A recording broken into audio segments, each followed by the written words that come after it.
नमस्कार दोस्तों। मैं शरद हूँ और आज की कहानी शुरू करने से पहले मैं आपसे कुछ सवाल पूछना चाहता हूँ। क्या आपने कभी रात के गहरे सन्नाटे में किसी को अपना नाम लेते हुए सुना है, जबकि आसपास कोई होता ही नहीं?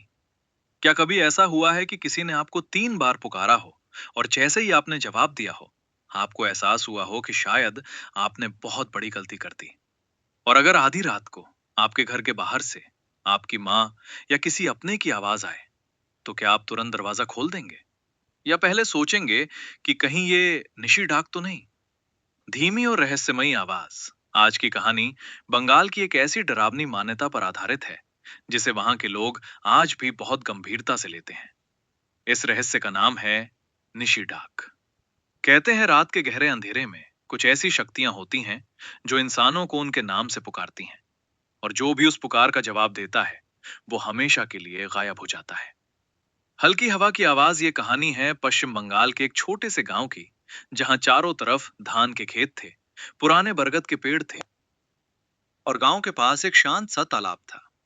गांव के लोग बहुत साधारण जीवन जीते थे, लेकिन उनके जीवन में एक नियम बहुत सख्त था। अगर रात में कोई नाम लेकर पुकारे तो जवाब मत देना, क्योंकि वो इंसान नहीं भी हो सकता था। रहस्यमयी फुसफुसाहट। कई साल पहले उस गांव में एक लड़का रहता था जिसका नाम था अमित। अमित पढ़ा लिखा था और शहर से पढ़ाई करके अभी अभी गांव वापस आया था। उसे इन पुरानी कहानियों पर बिल्कुल विश्वास नहीं था। जब गांव के बुजुर्ग उसे निशी डाक के बारे में बताते, तो वो मुस्कुरा देता। ये सब अंधविश्वास है, वो कहता। लेकिन गांव के बुजुर्ग उसकी आंखों में देखते हुए बस एक बात कहते, बेटा, जब रात में कोई तुम्हारा नाम पुकारे तो कभी जवाब मत देना। गंभीर सन्नाटा। एक रात की बात है। पूरा गांव गहरी नींद में था।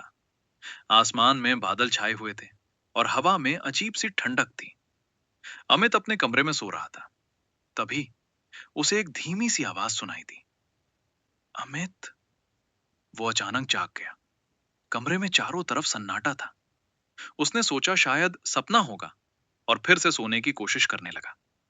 लेकिन कुछ ही सेकंड बाद फिर वही आवाज आई। अमित, बाहर आओ। डरावनी फुसफुसाहट। इस बार आवाज बिल्कुल उसकी माँ जैसी थी। अमित चौंक गया।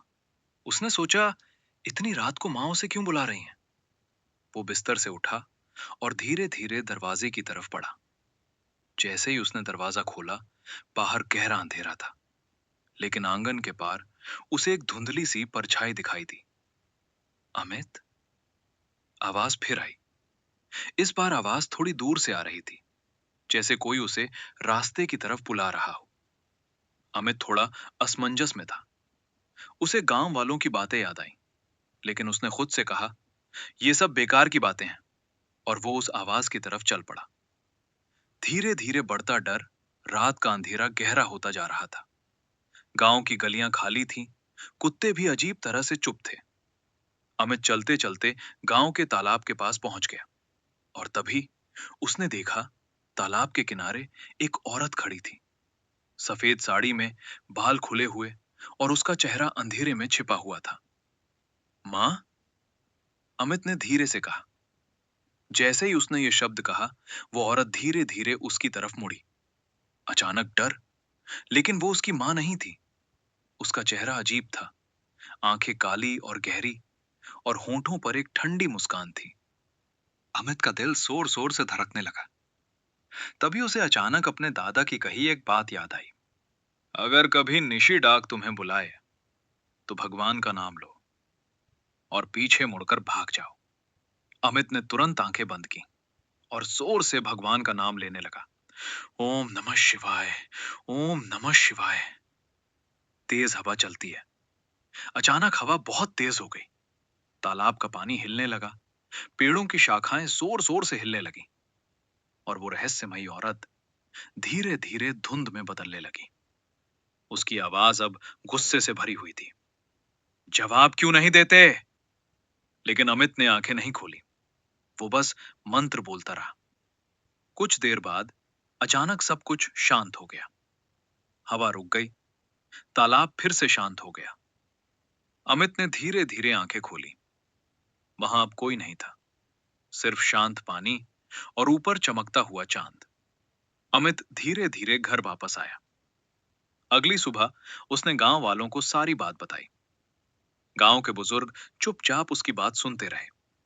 फिर उनमें से बूढ़े आदमी ने मुस्कुराकर कहा, तुम्हारी किस्मत अच्छी थी और तुम्हारा विश्वास मजबूत था।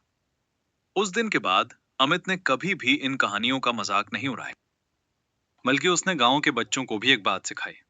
डरना जरूरी नहीं, लेकिन सावधान रहना बहुत जरूरी है। शांत और सुकून भरी आवाज। धीरे धीरे गांव में फिर से सब कुछ सामान्य हो गया। लोग फिर से रात को शांति से सोने लगे।